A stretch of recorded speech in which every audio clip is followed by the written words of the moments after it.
जय हिंद, वंदे मातरम, जय श्री राम, हर हर महादेव। मैं विजय राजहंस मानव सेवा संस्थान का राष्ट्रीय अध्यक्ष श्रीनिवास पांडे अपने चैनल श्रीनिवास पांडे में आपका स्वागत करता हूं। और अगर आपने हमारे चैनल को लाइक नहीं किया तो लाइक करें, सब्सक्राइब करें, उसे ज़्यादा से ज़्यादा शेयर करें। और हम अपने चैनल में धर्म की, समाज की, हर तरह की बातें करते हैं।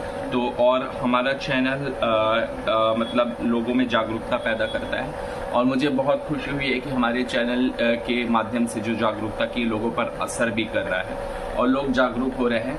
और आपका बहुत ही तहे दिल से शुक्रिया कि आपने हमें इतना प्यार दिया। इतना प्यार देने के लिए धन्यवाद। और आपके अंदर हमने जागरूकता का थोड़ा भी भाव लाया तो हमारी निरंतर कोशिश रहेगी कि हम जागरूकता का भाव लेते आएंगे और जागरूकता ही से समाज हमारा होगा। क्योंकि हम लोगों का बस एक ही प्रयास है, जो सोए लोग हैं उनको जगाना और उनको सोए लोग हैं उनको जगाना, और जिससे हमारा चैनल बहुत ज़्यादा बढ़े। और आज हम टॉपिक करेंगे, अभी रानी दुर्गावती की जन्म तिथि थी और दुर्गावती की पुण्यतिथि थी और उन जन्म तिथि नहीं, पुण्यतिथि थी। और रानी दुर्गावती के बारे में हम आपको बताएंगे। भारतीय की महानतम वीरानी रानी दुर्गावती का जन्म 5 अक्टूबर 1514 में हुआ था। उन्होंने अपनी मातृभूमि और आत्मसम्मान की रक्षा हेतु अपने प्राणों का बलिदान किया, क्योंकि हमारा देश नारियों की वीरता और नारियों की ओजस्विता और नारियों के पराक्रम से भरा हुआ है। और नारी ने हमेशा बढ़ चढ़कर, चाहे तो वो देश की आज़ादी में हो, चाहे मुगल शासक के विरुद्ध आवाज़ उठानी हो, बढ़ चढ़ के भाग लिया है। और उनकी इसी कोशिश में हम उनकी वीरांगनाओं का जिक्र करते हैं और उनकी ओजस्वता का जिक्र करते हैं और उनको एक सम्मान देते हैं। और जो रानी दुर्गावती थी, उन्होंने अपने प्राणों का बलिदान दे दिया और भारत शासन द्वारा 14 जून 1988 को उनके सम्मान में डाक टिकट भी जारी किया था, जो कि एक बहुत बड़ी बात थी। और ऐसा करना भी चाहिए, क्योंकि हमारी देश की इन्हीं वीरांगनाओं ने देश का मान ही बढ़ाया और भारत को बहुत एक ऊंचा दर्जा दिया है।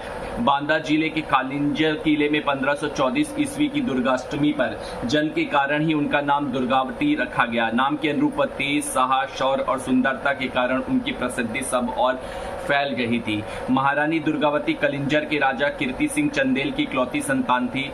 गोंडवाना राज के राजा संग्राम शाह के पुत्र दलपत शाह से उनका विवाह था। दुर्भाग्यवश विवाह के 4 वर्ष बाद ही राजा दलपत शाह का निधन हो गया। उस समय दुर्गावती का पुत्र नारायण 3 वर्ष का था। अतः रानी ने स्वयं ही गढ़माला के शासन संभाल लिया। वर्तमान जबलपुर उनके राज्य का केंद्र था। सूबेदार बाज बहादुर ने भी रानी दुर्गावती पर बुरी नजर डाली थी, लेकिन उनकी मुंह की खानी पड़ी। दूसरी बार के युद्ध में दुर्गावती ने उसकी पूरी सेना को सफाया कर दिया और फिर वह पलट कर नहीं आया। दुर्गावती ने तीनों मुस्लिम राज्यों को बार बार युद्ध में परास्त किया। पराजित मुस्लिम राज्य इतने भयभीत हुए कि उन्हें गोंडवाना की ओर झांकना भी बंद कर दिया। इन तीनों राज्यों की वजह से दुर्गावती की अपार संपत्ति हाथ लगी।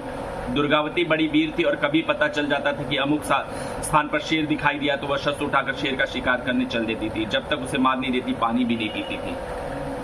दूसरी बार के युद्ध में दुर्गावती ने उसकी पूरी सेना का सफाया कर दिया और फिर वह कभी पलट कर नहीं आया।